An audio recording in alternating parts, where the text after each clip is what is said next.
아담고를 찾아주셔서 감사합니다. 음악 이야기를 보시기 전 좋아요 한 번씩 눌러주시면 영상 제작에 큰 힘이 됩니다. 음악 즐거운 시간 되세요. 옛날 아주 먼 옛날 조선 땅 충청도 깊은 두매산골에 박달구라는 선비가 살고 있었습니다. 이 박달구라는 양반이 어찌나 지독하게 가난했던지 그 집 쥐들이 먹을 것이 없어 짐을 싸서 옆집으로 이사를 갔다는 소문이 온 고을에 파다하게 돌 정도였습니다. 안방 문지방을 넘으면 삐그덕 소리가 나는 것이 아니라 꼬르륵 소리가 먼저 반겨주니 집안 형편은 말 안 해도 되겠지요. 글 읽는 소리가 담장을 넘어야 할 선비의 집에서 땅이 꺼져라 쉬는 한숨 소리만 담장을 넘으니 지나가던 까치도 혀를 차고 날아갈 지경이었습니다.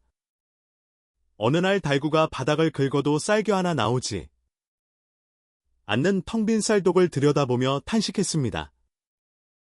허허, 이걸 참 쌀독 안에 거미가 집을 지었으니 내 뱃속거지는 거미줄에 걸려 죽지도 않는구나. 글공부도 배가 불러야 하는 법인데 글자가 바로 보이니 이를 어쩐다. 달구는 낡아 빠져가는도 떨어진 갓을 고치며 비장한 결심을 했습니다. 이번 한양에서 열리는 과거 시험에 반드시 합격하여 쌀밥에 고깃국은 고사하고 보리밥에 된장이라도 배 터지게 먹어보리라 다짐했지요. 하지만 한양 가는 길이 어디 동네 마실 가는 길이겠습니까? 천리길을 가야 하는데 주머니를 탈탈 털어보니 옛돈 한 푼은 커녕 묵은 먼지만 풀풀 날렸습니다. 그래도 달구는 무작정 붓 한 자루와 종이 몇 장을 괴나리 보찜에 쑤셔 넣고 집을 나섰습니다. 내 두 다리가 튼튼하니 걷다 보면 한양 도성 문턱이 나오겠지. 공자님 말씀의 뜻이 있는 곳에 길이 있다 하셨으니 밥 얻어 먹을 길도 있겠지. 이렇게 호기롭게 출발했으나 사흘을 굶은 달구의 걸음걸이는 마치 물먹은 솜처럼 천근만근 무거웠습니다. 산 넘고 물 건너 경기도 근처 어느 산골 마을에 당도했을 때는 이미 해가 서쪽으로 넘어가고 어둠이 짙게 깔린 뒤였습니다. 배가 등가죽에 달라붙어 서로 안부를 묻는 지경에 이르니 체면이고 양반이고 눈에 배만 보였지요. 마을 어귀 평상에 앉아 부채질을 하던 노인에게 달구가 다가가 널쭉 허리를 숙였습니다. 어르신, 지나가던 과거 급사인데 날은 저물고 배는 고파 쓰러질 지경이니 하룻밤만 재워주시고 먹다 남은 술국이라도 한 사발 적선해 주실 수 없겠습니까? 노인은 달구의 행색을 위아래로 훑어보았습니다. 갓은 비틀어지고 도포 자락은 가시덤불에 뜯겨 너덜너덜하니 영락없이 산적에게 털린 몰골이었지요. 노인이 곰방대를 탁탁 털며 혀를 찼습니다. 젊은 선비가 고생이 많구먼. 허나 우리 집도 입에 풀칠하기 바빠 빈방은 커녕 내줄 밥알 하나 없네? 저 아래 길을 보시게. 거절당한 달구는 힘이 쭉 빠져 터덜터덜 걸음을 옮기려는데 문득 저 산중턱에 패가 한 채가 희미하게 보이는 것이 아니겠습니까? 비록 담장이 무너지고 잡초가 무성해 보였지만 덩치만큼은 제법 큰 폐가였습니다. 달구의 꾀죄죄한 눈이 번쩍 뜨였습니다. 어르신, 저기 산 중턱에 있는 큰 폐가는 비어있는 듯한데 저기서 하룻밤 묵어가면 안 되겠습니까? 주인 없는 집이라면 잠을 피하기엔 딱 좋아 보입니다만. 그 말을 듣자마자 노인의 얼굴이 사색이 되어 손사래를 쳤습니다. 마치 못 볼 것을 본 사람처럼 눈을 크게 뜨고 소리쳤지요. 아이고 이보게, 선비야. 큰일 날 소리 마시게. 저 집은 10년째 사람 발길이 끊긴 흉가야. 흉가. 밤마다 처녀 귀신이 나와 곡을 하는데 들어갔던 사람 치고 살아서 나온 사람이 없단 말일세. 차라리 길바닥에서 자는 게 낫지. 절대 저기는 안 되네. 보통 사람 같으면 오금이 저려 도망갔겠지만 달구는 달랐습니다. 사흘 굶은 사람에게는 귀신보다 당장 오늘 밤 불어닥칠 찬바람과 뱃속을 긁어대는 배고픔이 더 무서운 법이지요. 달구는 속으로 생각을 굴렸습니다. 귀신이라. 귀신이 나온다는 건 사람이 없다는 뜻이고 사람이 없다는 건 집세 달라는 주인도 없다는 뜻이 아닌가? 게다가 귀신은 밥을 먹지 않을 테니. 내가 가져간 비상식량인 말라비틀어진 대추 하나를 탐내지도 않을 것이고 이거야말로 금상첨화로구나. 달구는 노인에게 꾸벅 인사를 하고는 짐짓태연한 척 말했습니다. 어르신 걱정은 감사하오나 소생은 뱃속에 거지 귀신이 들어앉아 있어 다른 귀신은 염신도 못할 것입니다. 하룻밤 신세 좀 지겠습니다. 노인이 뒤에서 뭐라 소리치며 말리는 것도 뒤로 하고 달구는 산길을 오르기 시작했습니다.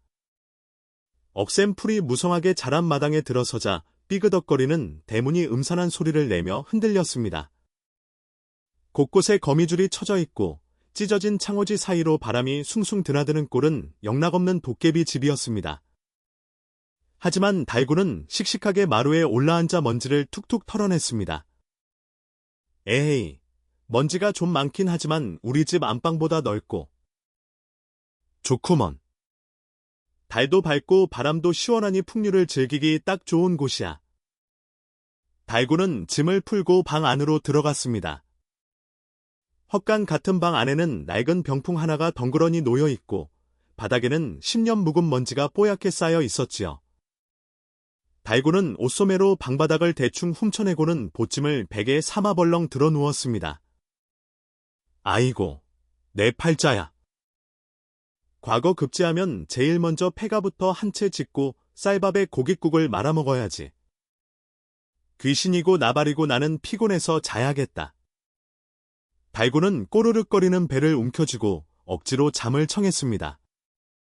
바람이 문풍지를 때리며 우웅하고 우는 소리가 들렸지만 달구에게는 그저 자장가처럼 들릴 뿐이었습니다. 그렇게 얼마나 지났을까요? 스산한 냉기가 방 안을 감돌며 달구의 콧등을 간지럽히기 시작했습니다. 어둠 속에서 희미한 소리가 들려왔습니다. 이 바람 소리인가 싶어 달구는 몸을 뒤척였습니다. 아, 이걸 참, 바람이 참 구슬프게도 부는구나. 내 뱃속에서도 천둥이 치는데 밖에서도 난리네? 하지만 그 소리는 점점 더 선명해졌습니다. 이히, 춥다. 외롭다. 달구는 그제야 감았던 눈을 번쩍 떴습니다. 등골이 서늘해지고 머리카락이 쭉 펴서는 기분이었지요. 문득 고개를 들어 문 쪽을 바라보니 찢어진 창호지 구멍 사이로 소복을 입은 여인의 형상이 엉금엉금 기고 있었습니다. 달구는 침을 꿀꺽 삼키며 생각했습니다. 아이고, 저 어르신 말씀이 헛말이 아니었구나. 진짜가 나타났어. 이를 어쩐다. 도망을 가야 하나? 아니지. 지금 나가면 산짐승 밥이 될 텐데. 차라리 귀신한테 빌어볼까? 달구는 덜덜 떨리는 다리를 억지로 진정시키며 짐짓 헛기침을 크게 한 번 했습니다. 크흠, 밖에 누구시오? 밤이 깊었는데 잠 안 자고 남의 집 문 앞에서 얼쩡거리는 건 예의가 아니여. 그 순간 방문이 끼익 소리를 내며 스르르 열렸습니다. 그리고 달구의 눈앞에 펼쳐진 광경은 실로 기가 막힌 것이었습니다. 산발을 한 머리카락 사이로 창백하다 못해 푸르딩든 얼굴을 한 처녀, 귀신이 피가 뚝뚝 흐르는 눈으로 달구를 노려보고 있는 것이 아니겠습니까? 달구는 비명을 지르려 했지만 목구멍이 꽉 막혀 소리조차 나오지 않았습니다. 그저 입만 붕어처럼 벌떡거릴 뿐이었지요. 귀신이 스르르 방 안으로 미끄러져 들어오더니 싸늘한 목소리로 물었습니다. 이놈, 여기가 어딘 줄 알고 들어왔느냐? 내 원한이 깊어 이 집 문턱을 넘은 산놈들은 모조리 저승길 동무로 삼았건만 너도 제명에 죽기는 싫은 모양이구나. 보통 같으면 기절할 상황이었지만 극한의 공포와 극한의 배고픔이 만나니 사람의 머리가 이상하게 돌아가는 모양입니다. 달구는 귀신을 보자마자 무서움보다 억울함이 먼저 치밀어 올랐습니다. 아니, 이보시오. 처녀 귀신 양반. 사람을 죽이려거든 밥이나 한 끼 배불리 먹이고 죽이시오. 나는 사흘을 굶어서 피도 맛이 없을 거요. 귀신도 얻어 먹을 게 있어야 붙는 법인데 나는 살점 하나 없는 말은 장작이니 땔감으로나 쓰려거든 쓰시오. 달구의 뜬금없는 호통에 귀신이 잠시 멈칫했습니다. 귀신 생활 10년 만에 자기를 보고 밥 내놓으라고 소리치는 놈은 처음 보았기 때문이지요. 귀신이 고개를 갸웃거리며 달구의 몰골을 찬찬히 뜯어보았습니다. 꾀죄죄한 눈과 쑥 들어간 볼, 앙상한 손목을 보니 귀신인 자기보다 더 귀신같이 생긴 것이 살아있는 사람인지 의심스러울 지경이었습니다. 달구는 기왕 죽을 거 할 말이나 다 하고 죽자 싶어 바닥을 치며 통곡하기 시작했습니다. 아이고, 내 팔자야. 과거 시험 보러 간다고 큰 소리 치고 나왔는데 시험장 구경도 못하고 귀신한테 잡혀 죽게 생겼구나. 어머니, 불효자 달구는 먼저 갑니다. 젖은 가서도 굶을까봐 그게 제일 걱정입니다요. 달구의 눈에서 방울 같은 눈물이 뚝뚝 떨어지니 그 모습이 처량하기 짝이 없으면서도 어딘가 모르게 웃음이 나오는 광경이었습니다. 귀신은 살기를 거두고 어이없다는 듯 혀를 찼습니다. 이 산 놈이 죽은 나보다 더 송장꼬리로구나. 내 원한 갚기도 바쁜데 굶어 죽은 귀신 하나 더 늘려서 뭐 하겠느냐? 이렇게 해서 달구와 처녀, 귀신의 기막힌 동거가 시작될 조짐이 보였습니다. 달구는 눈물을 훔치며 귀신의 눈치를 살폈습니다. 저 귀신이 나를 잡아먹지는 않을 것 같은데 그렇다면 혹시 밥이라도 한 술 얻어 먹을 수 있지 않을까 하는 엉뚱한 기대감이 스멀스멀 피어올랐던 것입니다. 달구는 눈앞에 서 있는 처녀 귀신을 보며 마른 침을 꿀꺽 삼켰습니다. 전설의 고향에서 서보던 그 소복 입은 처녀 귀신이 눈앞에서 치맛자락을 살랑거리며 서 있는데 보통 사람 같으면 걸음아 날 살려라 하고 심리 밖으로 주맹다름을 쳤을 것입니다. 허나 앞서 말씀드렸다시피 달구는 사흘을 굶은 몸이라 도망은커녕 엉덩이를 뗄 힘조차 없었지요. 마음은 이미 저기 산 아래 주막으로 달리고 있었으나 다리는 물에 젖은 손바닥처럼 바닥에 찰싹 달라붙어 꼼짝을 안 하는 것입니다. 귀신 월라가 꾀죄죄한 눈으로 달구를 내려다보며 쏘아붙였습니다.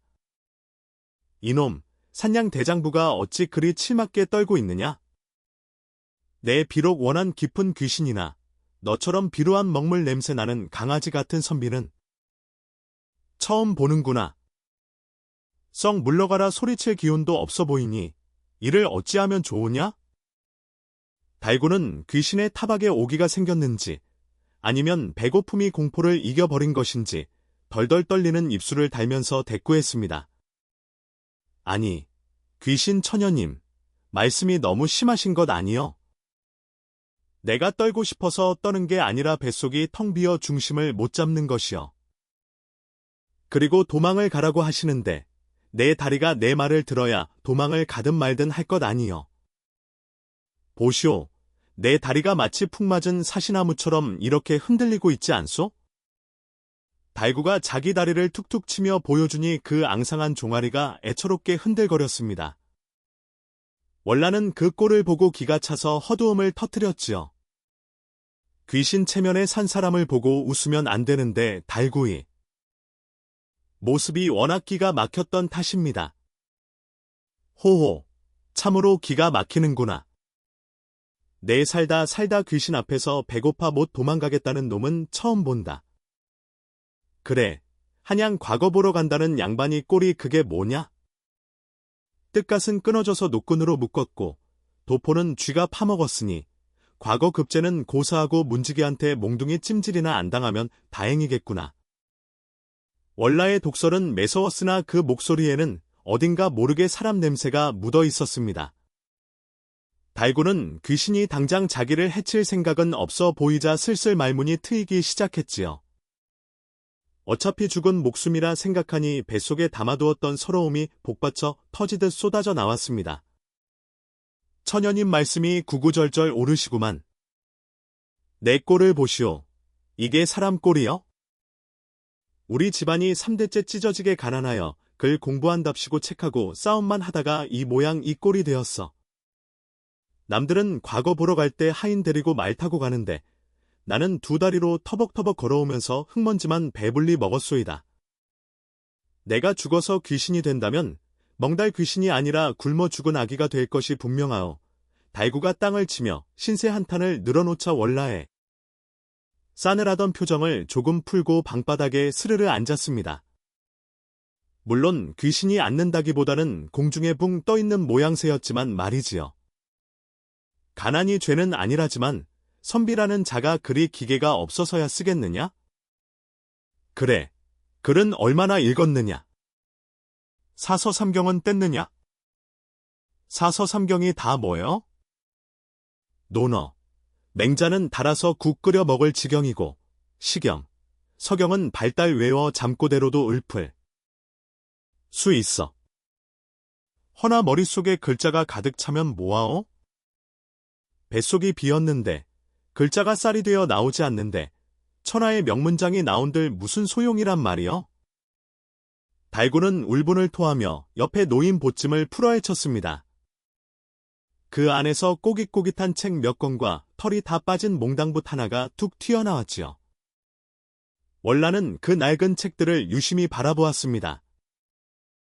달구의 필사본은 종이가 누렇게 뜨고 귀퉁이가 해졌지만 그 안에 적힌 글씨만큼은 꽤나 정갈하고 힘이 있었습니다. 월라의 눈빛이 반짝였습니다. 그녀는 생전에 글 읽기를 좋아했던 양반집 교수였기에 글씨만 봐도 그 사람의 됨됨이를 알아볼 수 있었던 것입니다. 호, 글씨체 하나는 제법이구나. 먹물 냄새가 나는 것을 보니 헛공부는 아닌 듯 싶다. 헌데, 선비야. 내가 모르는 것이 하나 있구나. 모르는 것이라니요? 내가 말이오, 동네 훈장님한테만 10년을 배웠소이다. 글은 머리로 쓰는 것이 아니라 가슴으로 쓰는 것이다. 너처럼 신세 한탄이나 하고 세상 탄식만 하는 놈의 글에는 울림이 없는 법이지. 내 글씨는 반듯 하나 그 안에 담긴 뜻이 얄팍하기 짝이 없구나. 마치 겉만 번지르하고 속은 텅 빈 쭉정이 같아. 월라의 평가는 냉정했습니다. 달구는 발끈하여 대들려 했으나 곰곰이 생각해보니 틀린 말이 하나도 없었습니다. 사실 달구는 과거 시험에 붙어서 출세할 생각만 했지 진정으로 백성을 위하거나 나라를 걱정하는 마음으로 글을 쓴 적은 별로 없었기 때문입니다. 달구는 고개를 푹 숙였습니다. 귀신 처녀님 말씀이 맞소. 나는 그저 배부르게 먹고 등 따뜻하게 자고 싶어서 글을 읽었소. 그게 그리 큰 죄란 말이여?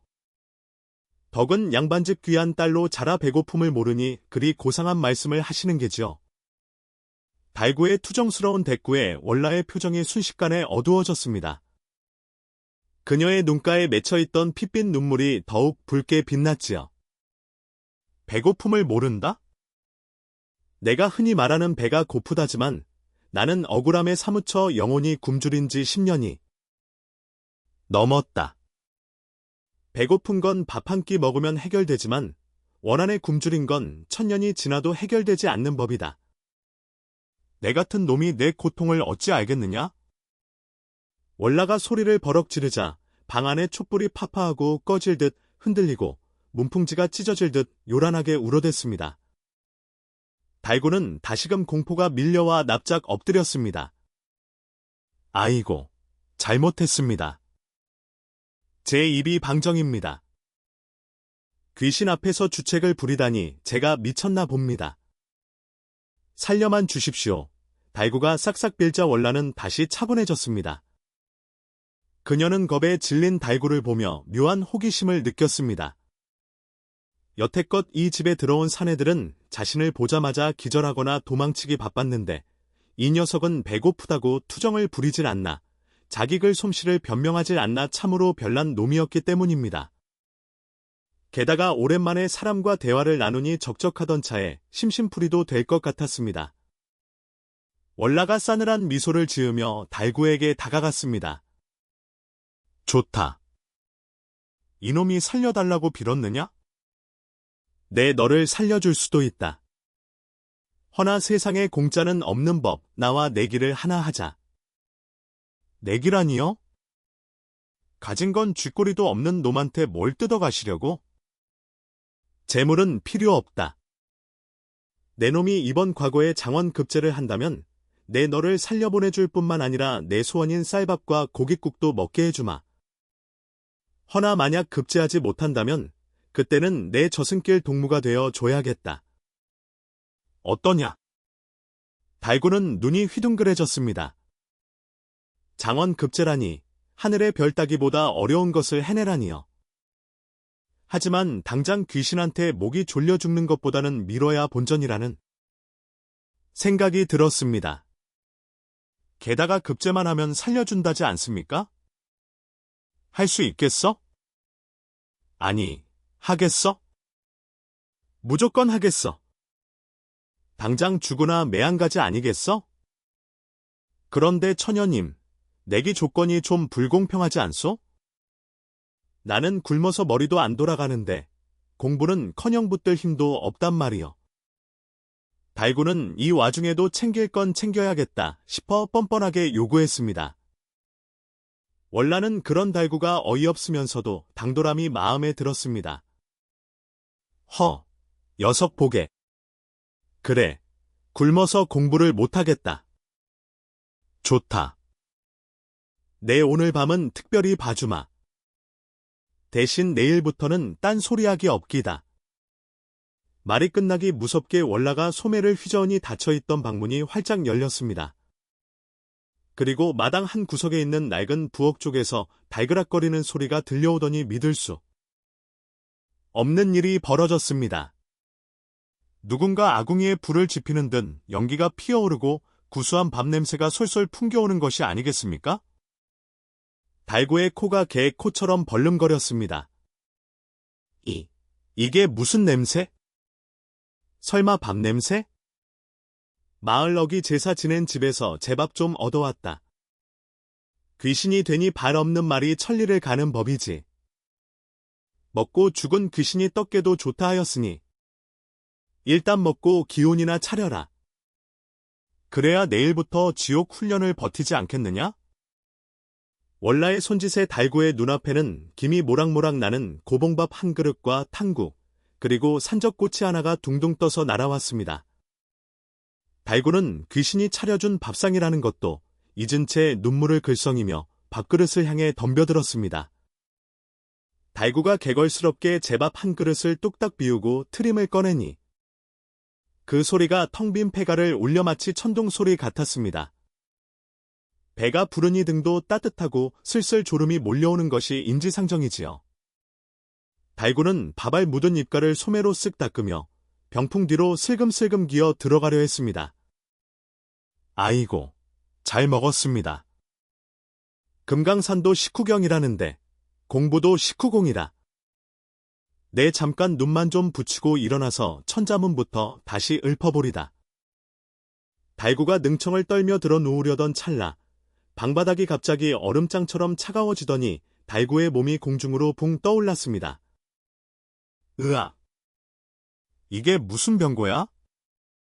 사람 살려. 아니, 귀신 살려.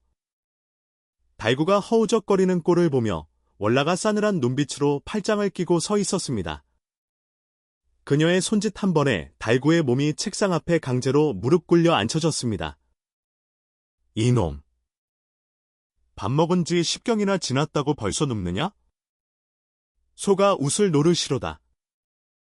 내 너를 살려준다 하였지 놀고 먹게 해준다 한 적은 없다. 지금 당장 붓을 들라. 월라의 섯을 퍼런 호통의 달구는 울며 겨자 먹기로 몽당붓을 잡았습니다. 월라는 달구가 예전에 써놓았던 시문 한 장을 공중에 띄워 읽어 내려갔습니다.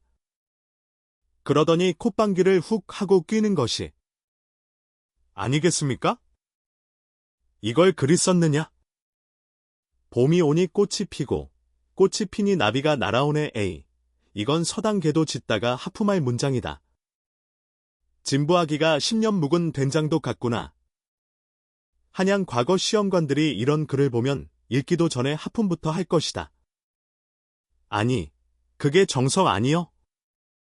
옛 성현들이 다 그리 가르쳤거늘 성현들이 가르친 건 이치이지. 앵무새처럼 흉내내는 것이 아니다. 내 놈의 그런 글에는 내가 없지 않느냐? 내가 겪은 배고픔, 내가 겪은 서러움. 그런저람이 묻어나야 사람의 심금을 울리는 법이다. 당장 다시 써라. 월라의 특훈은 그야말로 지옥 훈련이었습니다. 그녀는 생전에 읽었던 수많은 책 내용을 줄줄 꿰고 있었는데 달구가 한 글자라도 틀리게 외우면 가차 없었습니다. 대학에 도는 제명덕하며 재친민하고 달구가 막혀서 더듬거리는 순간 월라가 눈을 부릅뜨고 훅 하고 입바람을 불었습니다. 그러자 한겨울 삭풍 같은 찬바람이 달구의 귓불을 사정없이 때렸습니다. 아야! 귀가 떨어지겠소. 참, 귀신 훈장님, 손이 너무 매운 거 아니여. 정신이 딴 데 가 있으니 그리 막히는 것이다. 이번엔 너더라. 한자라도 틀리면 이번엔 귓불이 아니라 머리카락을 한 움큼 뽑아버릴 테다. 달구는 살기 위해, 아니 머리카락을 사수하기 위해 죽어라 책을 외웠습니다. 하지만 월라의 수업은 단순히 암기만 시키는 것이 아니었습니다. 그녀는 기상천외한 방법으로 달구의 정신력을 개조하기 시작했습니다. 졸음이 쏟아지는 새벽녘 해면 월라는 자신의 긴 머리카락을 천장 들보에 묶고 그 끝을 달구의 상투와 연결해 버렸습니다. 달구가 꾸벅 졸며 고개를 숙일 때마다 머리카락이 팽팽하게 당겨져 비명을 지르며 깰 수밖에 없었지요. 으악, 아파요. 이거 옛날 중국의 송경과 소진이 했다는 그 현량차고 아니요? 그걸 왜 내가 해야 하오? 옛사람 흉내라도 내야 내 그 썩어빠진 정신머리가 고쳐질 것 아니냐? 그리고 자세가 그게 뭐냐? 허리를 꼿꼿이 세워라. 월라는 달구의 자세가 흐트러질 때마다 차가운 귀신의 손으로 등짝을 쫙 하고 내려쳤습니다. 손자국이 빨갛게 남을 정도로 매웠지만 신기하게도 맞을 때마다 정신이 번쩍 들고 잠이 달아나는 효험이 있었습니다. 그뿐만이 아니었습니다. 월라는 글 짓는 훈련도 독특하게 시켰습니다. 오늘의 시제는 똥이다. 똥에 대해 시를 지어 보거라. 또 똥이요? 선비가 어찌 점잖지 못하게 점잖은 척하다가 과거 떨어진 놈이 말이 많다. 세상 만물에 도가 깃들지 않은 것이 없다 하였다. 똥을 보고도 아름다운 시를 지을 수 있어야 진정한 문장가인 법이다. 어서 짓지 못할까? 달구는 끙끙 앓으며 똥에 관한 시를 지어 바쳤습니다. 처음에는 냄새나고 더럽다는 내용만 잔뜩 적었으나 월라에게 퇴짜를 맞고 다시 쓰기를 수십 번 반복했습니다. 그러다 보니 어느새 달구의 머릿속에는 새로운 깨달음이 싹트기 시작했습니다. 똥이란 것은 밥이 변한 것이요, 거름이 되어 다시 곡식을 키우는 것이니 이것이야말로 돌고 도는 자연의 이치로구나. 달구는 붓을 들어 일필위지로 내려갔습니다. 화려한 밥상도 하루 지나면 거름되니 귀하고 처남이 본래 한 몸이라. 내 뱃속 비우고 땅을 살찌우니 이 또한 공덕이 아니겠는가. 월라는 달구가 쓴 글을 받아들고는 처음으로 희미한 미소를 지었습니다. 호, 제법이구나. 이제야 그 똥 냄새 대신 사람 냄새가 나는구나. 껍질을 벗어던지니 비로소 알맹이가 보이는 법이다. 칭찬을 들은 달구는 어깨가 으쓱해졌습니다. 마을 서당 훈장님한테는 맨날 회초리만 맞고 혼났는데 무시무시한 처녀 귀신한테 칭찬을 들으니 기분이 묘하게 좋았던 것입니다. 게다가 월라는 족집게 과외 선생님처럼 과거 시험의 출제 경향을 꽤 뚫고 있었습니다. 요즘 조정에는 실학을 중시하는 바람이 불고 있다. 공자왈 맹자왈하는 고리타분한 이론보다는 실제 백성의 삶을 구제할 방책을 묻는 문제가 나올 가능성이 크다. 그러니 너는 가난을 뼈저리게 겪은 경험을 살려 구휼 대책에 관한 글을 연습해 두거라.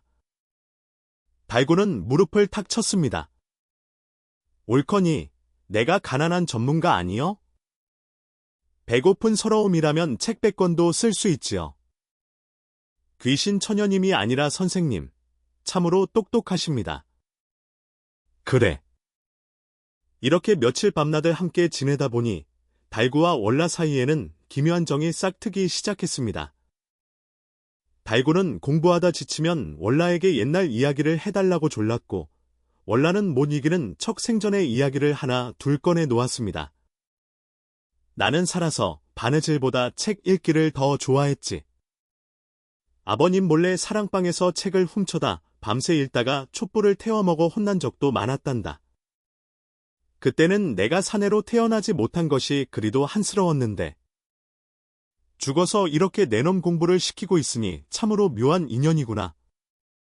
월라의 목소리에 쓸쓸함이 묻어나자 달구는 붓을 내려놓고 조심스럽게 물었습니다. 그런데 그리 귀하게 살았던 분이 어쩌다 이 산골 폐가에서 귀신이 되셨어? 무슨 사연이 있길래 구천을 떠도시는 게요? 달구의 질문에 방 안의 공기가 순식간에 차갑게 내려앉았습니다.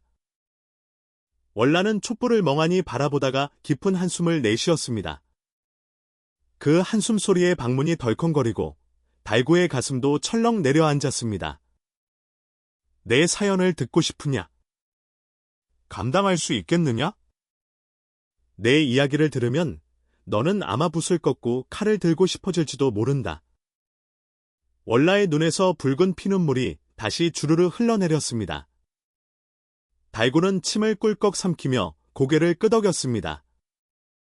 이제는 단순히 호기심 때문이 아니라 자신의 스승이나 다름없는 월라의 아픔을 진심으로 알고 싶어졌기 때문입니다. 비바람이 몰아치던 어느 밤이었습니다. 천둥번개가 요란하게 치는데도 방 안의 촛불은 기이하게도 끄떡없이 타오르고 있었지요. 월라는 허공에서 술병 하나를 꺼내 들었습니다. 물론 귀신이 만든 허상이라 마실 수는 없었으나 그 향기만큼은 10년 묵은 이화주처럼 그윽했습니다. 한 잔 부어라. 비록 향기뿐인 술이나 마음을 달래는 데는 이만한 것이 없다. 달구는 멍하니 술잔을 바라보다가 월라의 얼굴을 쳐다보았습니다. 평소에 독한 기운은 온데간데였고 금방이라도 부스러질 듯 위태로운 표정이었지요. 월라가 입을 열자 목소리가 가늘게 떨려 나왔습니다. 나는 본래 이 고을에서 제일 가는 부자였던 최진사의 외동딸이었다. 우리 집은 곡식이 넘쳐나도 곡간을 열어 배고픈 이들을 먹였으니 마을 사람들의 칭송이 자자했지. 아버님은 늘 내게 말씀하셨다. 재물은 똥거름과 같아서 한 곳에 모아두면 악취가 나지만 밭에 골고루 뿌리면 귀한 곡식이 된다고 하셨지. 달구는 무릎을 탁 쳤습니다. 그 어르신. 참으로 훌륭한 분이셨구먼? 우리 집살독에 거미줄 친 거랑은 차원이 다른 양반일세. 헌데 그 재물이 화근이었다. 새로 부임한 고을 사또와 이방이 우리 집 재산을 탐내어 흉계를 꾸몄지. 그들은 아버님이 역적과 내통하여 군자금을 댔다는 터무니없는 누명을 씌웠다. 관아 마당에 끌려가신 아버님은 모진 고문 끝에 피를 토하며 돌아가셨고 가사는 모조리 몰수당의 놈들의 배속으로 들어갔다. 월라의 눈에서 붉은 눈물이 뚝뚝 떨어져 방바닥을 적셨습니다. 달구의 가슴도 덩달아 찢어지는 듯했습니다. 그 짐승만도 못한 놈들. 벼락을 맞아 죽어도 시원찮은 놈들. 그래서 어찌 되었소? 놈들의 탐욕은 재물에서 그치지 않았다. 그 늙은 사또놈이 나를 수청기생으로 삼으려 하더구나. 나는 죽으면 죽었지. 내 놈의 더러운 잠자리 시중은 들 수 없다며 혀를 깨물고 저항했다. 그러자 놈들이 나를, 이 집, 바로 내가 나고 자란 이 사랑방에 가두고 굶겨 죽이려 하더구나. 월라의 목소리가 점점 높아지더니 방 안의 온도가 급격히 떨어져 달구의 입에서 하얀 입김이 나올 지경이었습니다. 사흘을 굶고 나흘을 굶고 나흘을 굶고 나흘을 굶고 일주일을 버텼다. 놈들이 문을 열고 들어와 내 시신이라도 범하려 할까 두려워 나는 마지막 남은 힘을 짜내어 목을 메었다. 억울했다.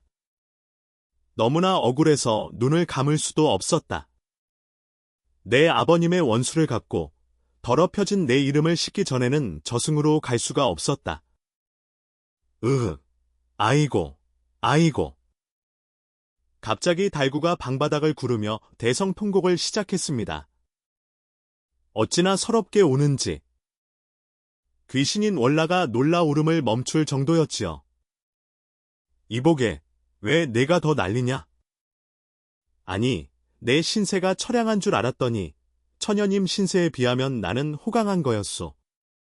나는 밥이 없어 굶었지만 처녀님은 억울해서 굶어 죽었으니 이 얼마나 기가 막힌 노릇이여? 내 그 사또 놈이랑 이방놈을 당장 찾아가서 몽둥이로 확 그냥. 달구는 콧물 범벅이 된 얼굴로 씩씩거리며 자리에서 벌떡 일어났습니다. 그러고는 허공을 향해 주먹질을 해대는데 그 꼬라지가 우스꽝스러우면서도 한편으로는 비장해 보였습니다. 월라는 그런 달구를 물끄러미 바라보며 씁쓸하게 웃었습니다. 고맙구나. 내 사연을 듣고 이리 같이 울어준 사람은 내가 처음이다. 다들 내 원한이 무서워 도망치기 바빴는데 너는 참으로 따뜻한 가슴을 가졌구나. 달구는 소매로 눈물 콧물을 벅벅 닦아내고는 월라 앞에 정색을 하고 앉았습니다. 그의 눈빛이 예전에 그 흐리멍텅한 눈빛이 아니었습니다. 마치 호랑이의 눈처럼 이글이글 타오르고 있었지요. 처녀님, 아니, 월라 낭자. 내 비록 가진 것 없고 배운 것 짧은 놈이나 산양 대장부가 칼을 뽑았으면 무라도 썰어야 하는 법이요. 내 조상님 이름을 걸고 맹세하리다. 무엇이냐? 내가 이번 과거에 급제하고 반드시 장원 급제할 것이요. 그래서 급이 환영하여 이 고을의 사또로 부임해 오겠소. 내 그 썩어빠진 놈들을 모조리 잡아들여 낭자의 억울함을 천하에 밝히고 아버님의 명예를 되찾아 주겠소. 내 이 약속을 못 지키면 사람이 아니라 개새끼여. 달구의 목소리는 우렁찼으나 너무 흥분한 나머지 삑사리가 나서 하는 소리가 아주 가관이었습니다. 하지만 그 속에 담긴 진심 많은 바위처럼 단단했지요. 월라는 흔들리는 눈동자로 달구를 응시했습니다. 10년 동안 꽁꽁 얼어붙었던 그녀의 마음 한 구석에 따스한 봄바람 같은 희망이 스며들기 시작했습니다. 네가 과연 해낼 수 있겠느냐? 그들은 권세가 대단하고 교활하기 짝이 없는 자들이다. 너 같은 촌놈이 상대하기엔 버거운 놈들이야. 두고 보시오. 가르쳐준 그 사람 냄새 나는 글로 임금님 마음을 확 사로잡아 버릴 테니. 그리고 나한테는 천하제일의 스승님이 계시지 않소? 귀신도 때려잡는 월라 선생님이 뒤를 봐주는데 내가 누굴 무서워하겠어?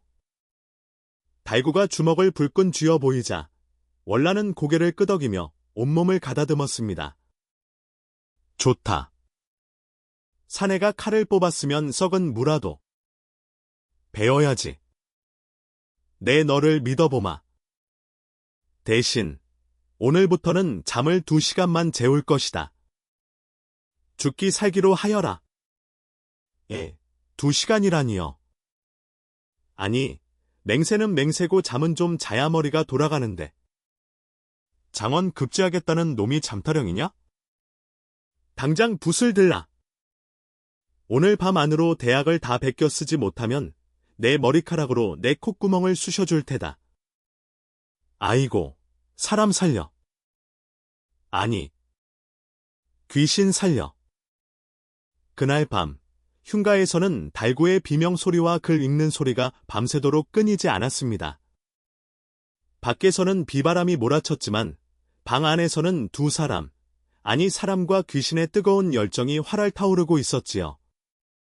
달구는 졸음이 올 때마다 월라의 눈물을 생각하며 허벅지를 꼬집었습니다. 두고 봐라, 이 도둑놈들아. 내 붓끝이 칼날이 되어 너희들 목을 겨눌 테니. 그렇게 시간은 흘러 어느덧 과거 시험날이 코앞으로 다가왔습니다. 월라는 달구의 보찜을 다시 싸주었습니다. 낡은 붓 대신 쥐 수염을 뽑아 만든 것 같은 빳빳한 붓 한 자루와 곱게 빻은 먹을 챙겨주었지요.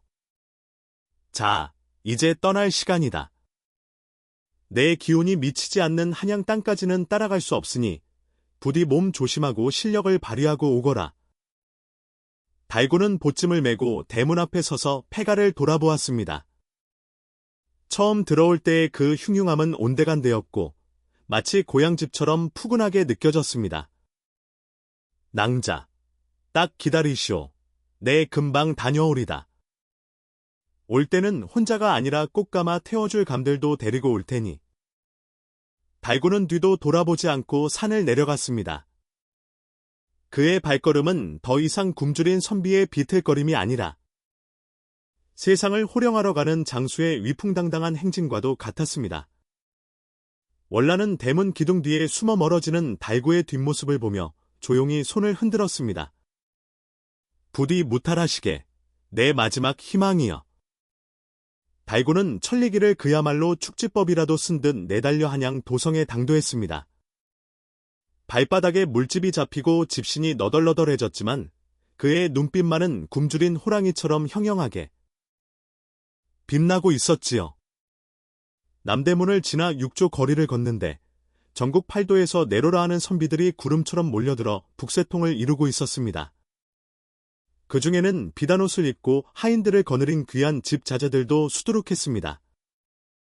그들은 꾀지지한 달구의 행색을 보며 코를 싸주고 수군거렸습니다. 냄새야. 저자는 과거를 보러 온 것인가? 동냥을 하러 온 것인가? 거짓털이 여기까지 들어오다니 나라 꼴이 말이 아니로군. 덕을 갈 힘이나 있어서 붓을 들겠나? 저런 자가 시험장에 들어오면 물이 흐려지는데 큰일세. 예전 같으면 기가 죽어 고개를 숙였겠지만 지금의 달구는 달랐습니다. 그는 콧방귀를 훅 하고 끼며 속으로 중얼거렸지요. 비단옷 입었다고 그리 비단결처럼 나오더냐? 내 뱃속에는 천하제일 귀신 선생님이 들어앉아 계신다. 너희들 머릿속에 든 똥만 꽉 찬 그들과는 차원이 다르단 말씀이다. 드디어 결전의 날이 밝았습니다.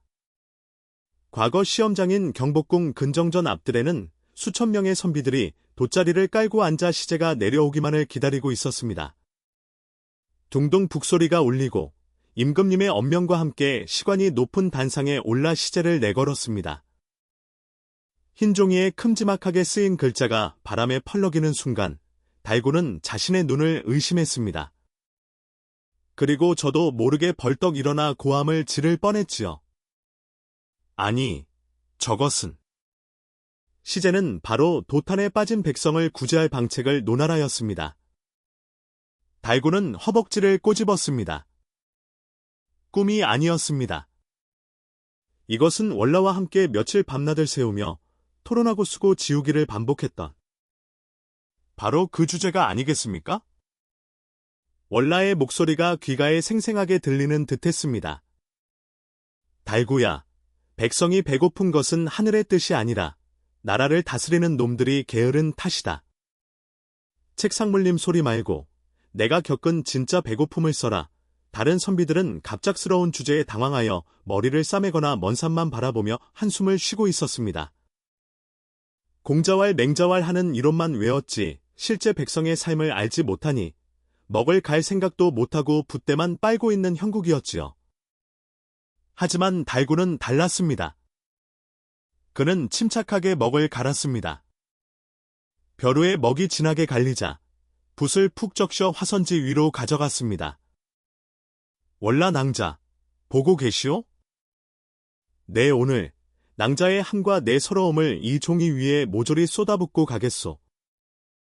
달구의 붓이 춤을 추기 시작했습니다. 망설임 따위는 없었습니다.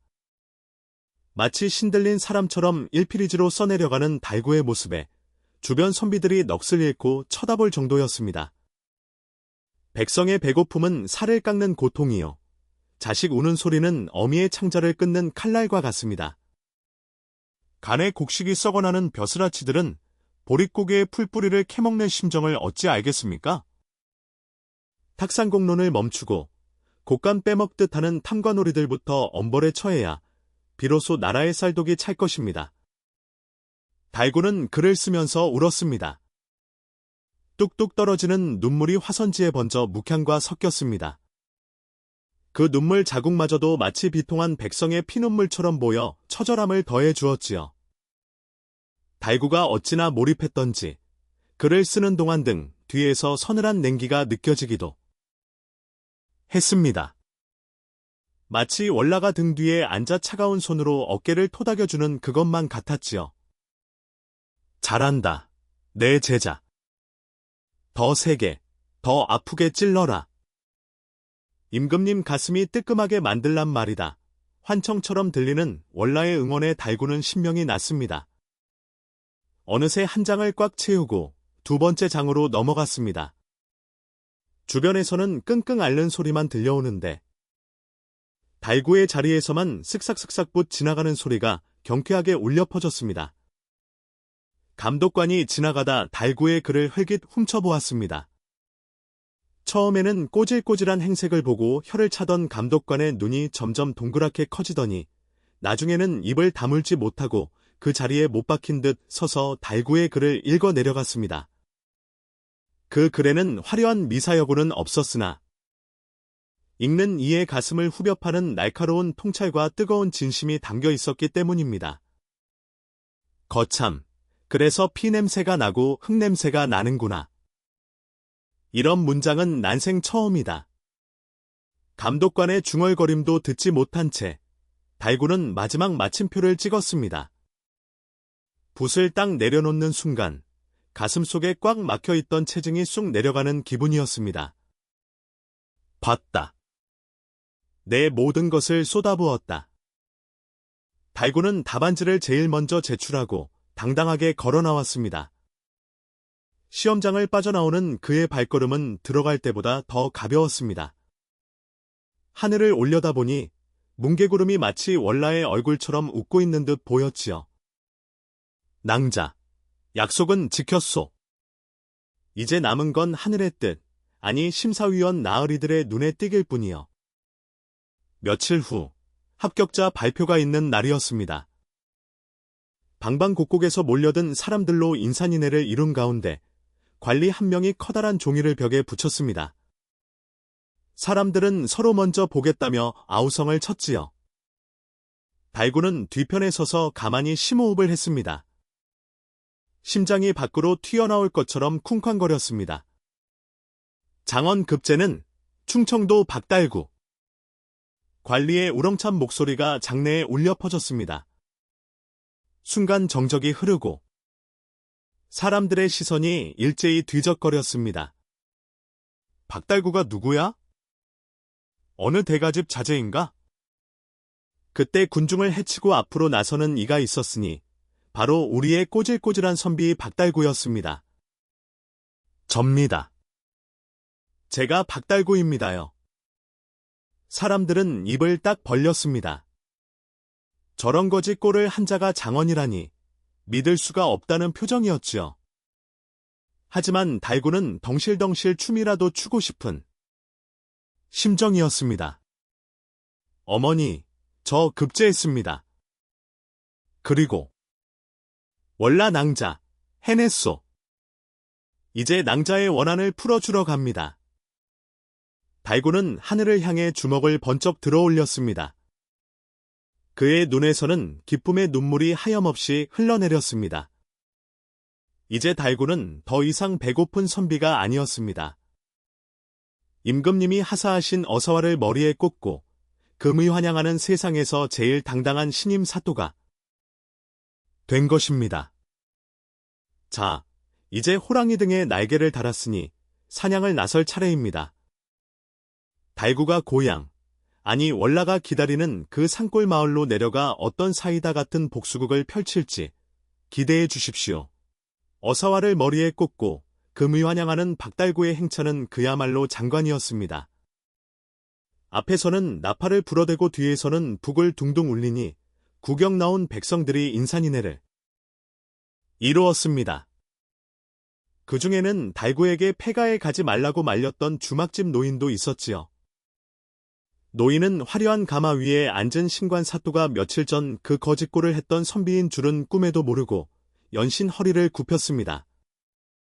달구가 가마 문을 살짝 열고 노인을 향해 눈짓을 한번 찡긋 보내주니 노인은 아이고 사또 나리가 내게 눈길을 주셨어 하며 덩실덩실 춤을 추었답니다. 관아에 도착한 달구는 여장을 풀기도 전에 이방부터 불렀습니다. 이방은 10년 전 최진사를 모함하고 월라의 집안을 풍비박산 낸 바로 그 장본인이었지요. 그는 새로운 사또가 가끈도 제대로 못 매던 풋내기인 줄 알고 속으로 코웃음을 치며 들어왔습니다. 사또 나리, 먼 길 오느라 고생이 많으셨습니다. 주안상을 봐올까요? 기생을 불릴까요?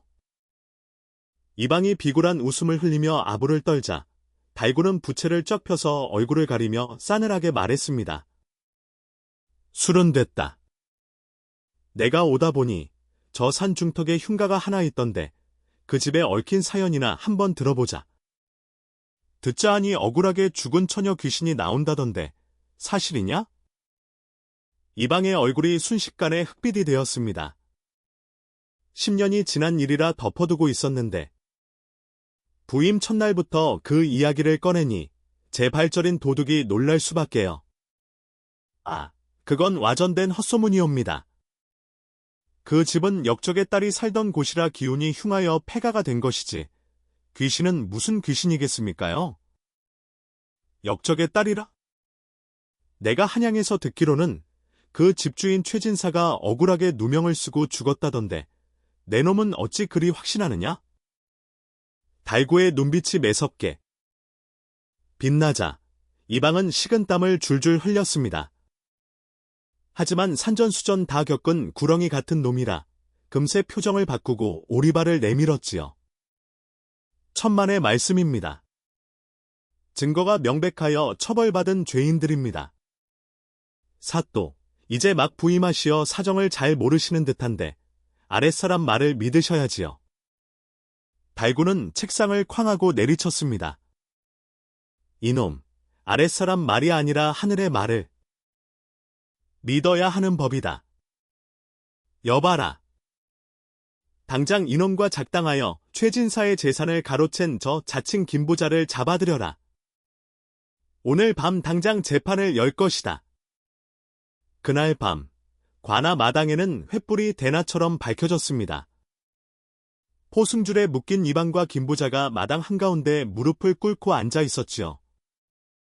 두 사람은 서로 눈짓을 교환하며 입을 맞추고 있었습니다. 증거는 이미 10년 전에 다 태워 없앴으니 잡아떼면 그만이라는 심산이었겠지요. 달구는 관복을 입고 근엄하게 자리에 앉았습니다. 하지만 그의 곁에는 남들 눈에는 보이지 않는 특별한 보좌관이 앉아 있었으니 바로 소복을 입은 월라였습니다. 월라는 놈들의 얼굴을 보자마자 분노에 차서 부들부들 떨고 있었습니다. 이놈들이 죄를 인정하느냐? 달구의 호통에 김부자가 뻔뻔하게 고개를 쳐들었습니다. 사또 나리, 생사람 잡지 마십시오. 증거 있습니까? 증인 있습니까? 10년 전 일을 가지고 이러시는 건 월권이십니다. 증거라. 증거는 없지. 하지만 증인은 있다. 증인이라니요? 그 집안 사람들은 다 죽고 없는데 누가 증언을 한단 말입니까? 달구는 싱긋 웃으며 허공을 향해 손짓했습니다. 나와라. 나의 특별 증인. 그 순간 갑자기 마당에 세워둔 횃불들이 푸는 소리와 함께 일제히 꺼져 버렸습니다. 사방이 칠흑 같은 어둠에 휩싸이자 관졸들도 놀라 웅성거렸습니다. 어디선가 뼛속까지 시리게 만드는 찬바람이 불어닥치더니 이방과 김부자의 상투를 휘감아 돌리기 시작했습니다. 으악! 이게 뭐야? 누가 내 머리를 당겨? 어둠 속에서 푸른 도깨비불 하나가 둥둥 떠오르더니 두 사람의 코 앞으로 스르르 다가왔습니다. 그리고 그 불빛 속에서 피눈물을 흘리는 월라의 얼굴이 불쑥 나타났지요. 이놈들, 나를 알아보겠느냐?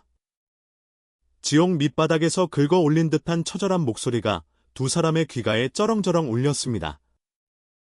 이방과 김부자는 비명을 지르며 뒤로 자빠졌습니다. 귀신이다. 처녀 귀신이다. 내 아버지를 죽이고 내 재산을 빼앗고 그것도 모자라 나를 능욕하려 했던 놈들. 내 오늘 너희들의 간을 씹어먹으러 왔다. 월라는 보이지 않는 손으로 두 사람의 뺨을 사정없이 올려붙였습니다. 짝, 짝, 짝짝짝. 소리가 마당에 울려 퍼지고 두 사람의 고개는 팽이처럼 빙빙 돌아갔습니다. 달구는 짐짓 모른 척하며 헛기침을 했습니다. 큰 바람이 참 매섭게도 부는구나. 헌데 죄인들은 왜 자기들끼리 뺨을 때리고 난리인가? 살려주십시오. 귀신이 보입니다.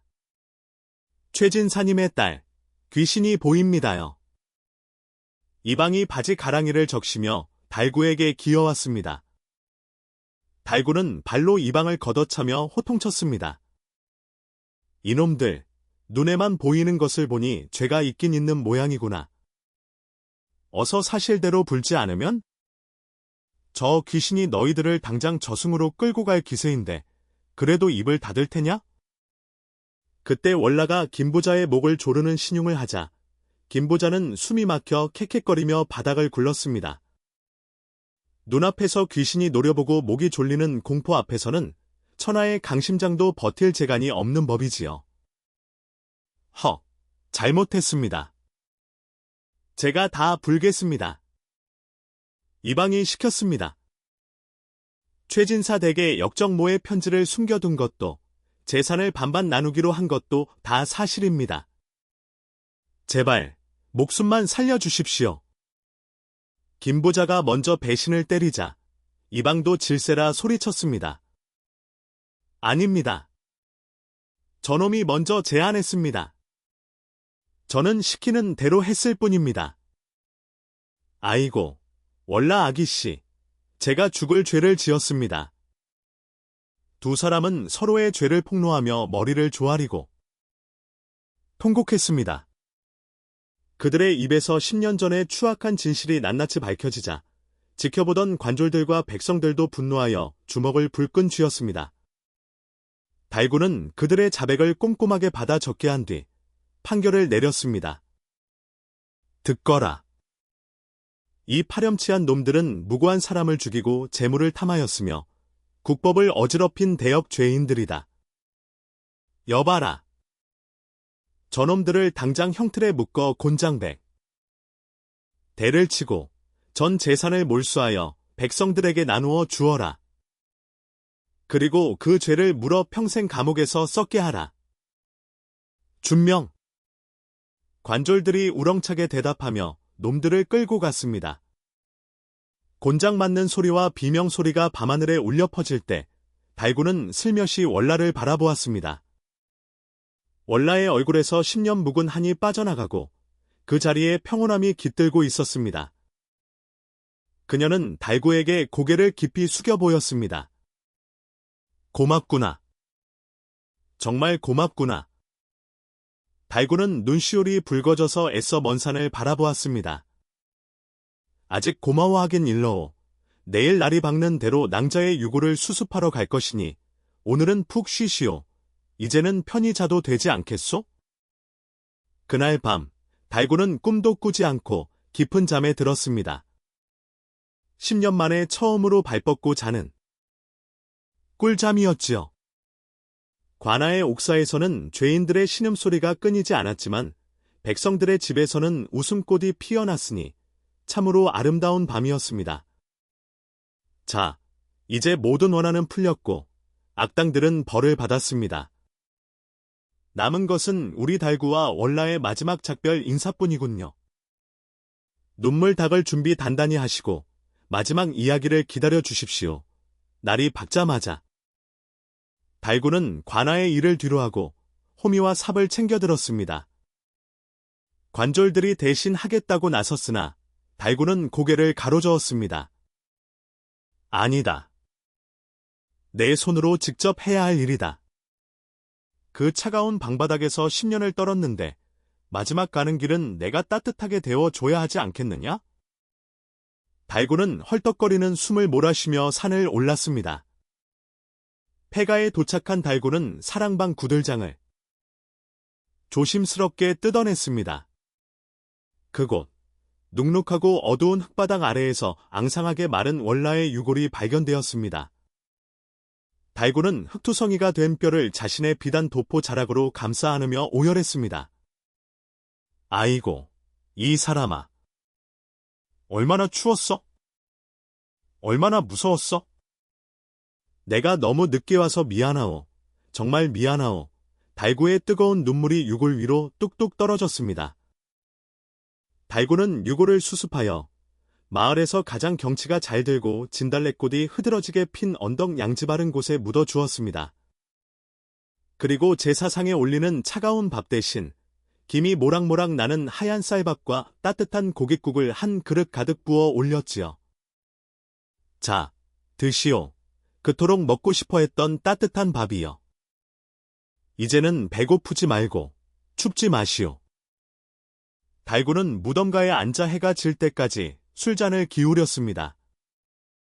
어느덧 산 그림자가 길어지고 보름달이 둥실 떠오를 무렵이었습니다.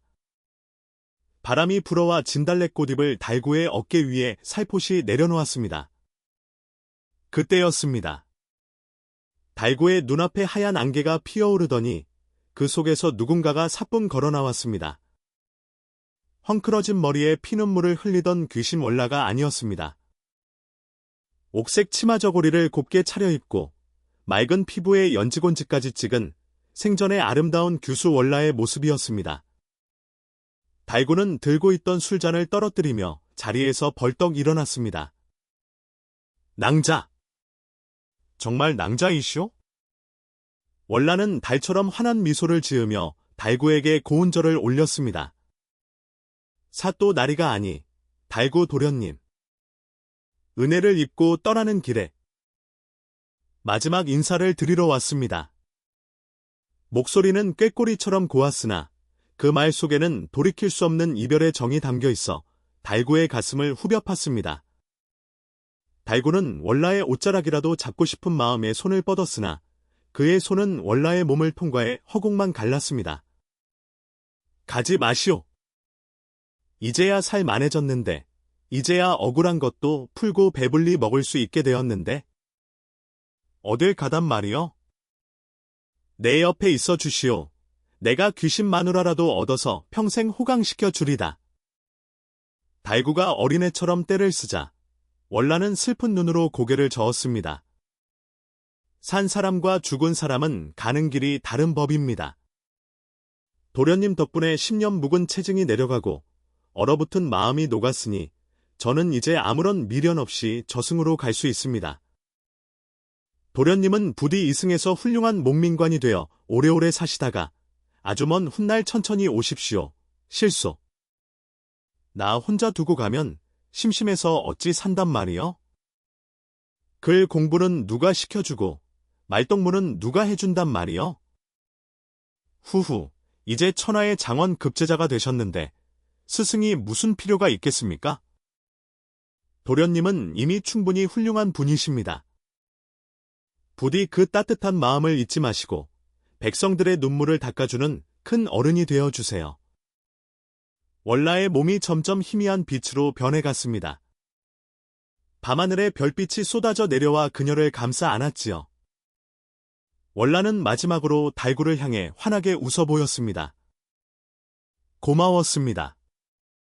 생애 가장 따뜻한 밥상이었고 가장 든든한 벗이었습니다. 안녕히 계십시오. 낭자 월라다. 월라는 한 마리 하얀 나비가 되어 밤안개를 저 멀리 날아갔습니다. 달구는 나비가 보이지 않을 때까지 아니 그 너머 하늘이 뚫어지도록 그곳을 바라보며 목 놓아 울었습니다.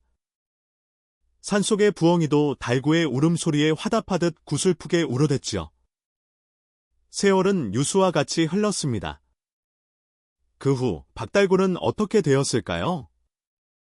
그는 조정의 부름을 받아 정승의 반열에 올랐으나 평생토록 화려한 비단옷 대신 검소한 베옷을 즐겨 입었습니다. 그리고 흉년이 들 때마다 자신의 곳간을 활짝 열어 굶주린 백성이 없도록 보살폈지요. 백성들은 그를 거지아비, 밥퍼주는 정승이라 부르며 칭송했습니다. 달구는 늙어서 호호백발이 되어서도 비가 오는 날이면 술 한 병을 차고 뒷산 언덕에 올랐습니다. 그리고는 허공에 대고 혼잣말을 중얼거렸다고 합니다. 이복의 월라낭자. 요즘 젊은 것들은 그를 엉덩이로 쓰는 모양이야. 자네가 있었으면 몽둥이 찜질을 했을 텐데 말이지. 허허. 사람들은 노망이 났다며 혀를 찼지만 달구의 입가에는 언제나 소년 시절의 그 순박한 미소가 걸려 있었습니다. 아마도 그의 눈에는 여전히 곁에서 잔소리하며 웃고 있는 고운 처녀가 보였던 모양입니다. 이야기가 재미있으셨다면 댓글과 구독, 좋아요, 알림 설정 부탁드립니다. 편안한 하루 되세요.